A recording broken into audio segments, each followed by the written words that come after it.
When a person's core body temperature crosses 104 degrees, their brain begins to malfunction, and they have roughly 30 minutes before their organs fail.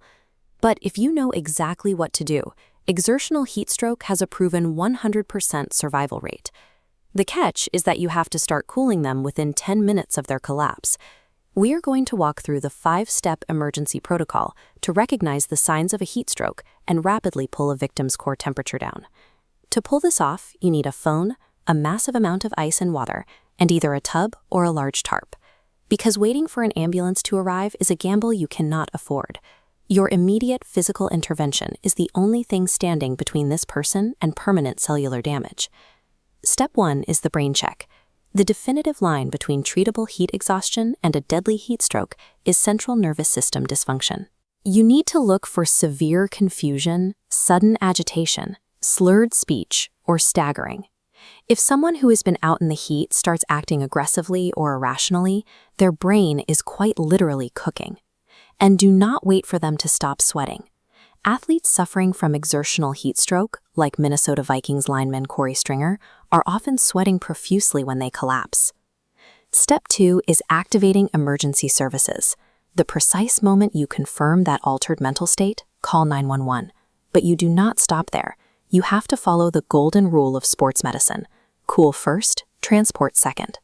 A common and fatal mistake is loading the victim into an air-conditioned car to drive them to the hospital. Their core temperature must drop immediately to prevent irreversible multi-organ failure. If a hot person is acting confused, emergency cooling takes absolute priority over immediate transport. Step 3 is relocate and strip. Get the person into the shade immediately and strip off any excess clothing, athletic pads, or heavy work gear. Step 4 is aggressive cooling. Cold water immersion is the absolute gold standard for exertional heat stroke treatment. Submerge the victim up to their neck in a tub or kiddie pool filled with ice water. You need to vigorously stir the water to break the thermal barrier around their skin and accelerate the temperature drop. If you don't have a rigid tub, you can use the taco method, tarp-assisted cooling with oscillation.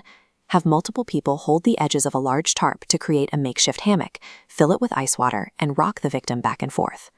If full immersion is completely impossible, your fallback is to continuously douse the victim with cold water while applying tightly packed ice.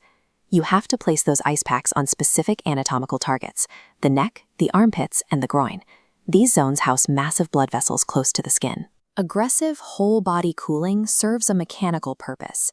It pulls heat out of the blood before it destroys the organs. Step 5 is to monitor.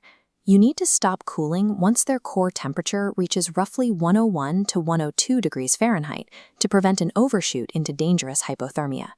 As you do this, you must actively avoid a few standard first aid instincts that will actively harm the victim. Mistake number 1 is giving fluids by mouth. A confused or unconscious person cannot swallow properly, meaning they will likely aspirate and choke on the water. Mistake number 2 is giving them aspirin or Tylenol. These over-the-counter pain relievers are designed to fight infection-driven fevers.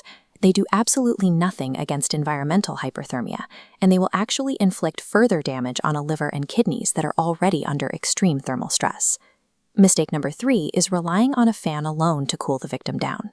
If the heat index is in the upper 90s or above, blowing hot air over a victim acts exactly like a convection oven, actively driving their temperature up instead of bringing it down.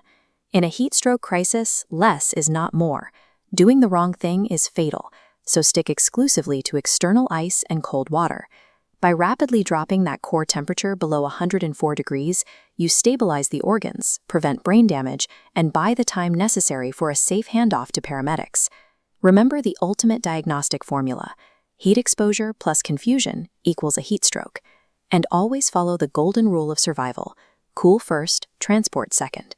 If you manage a job site, coach an athletic team, or host outdoor events, you need to preemptively purchase a cold water immersion tub or a large tarp today. Heat stroke can turn fatal faster than an ambulance can arrive. Having the equipment and the knowledge to act immediately ensures the victim survives the wait for professional care.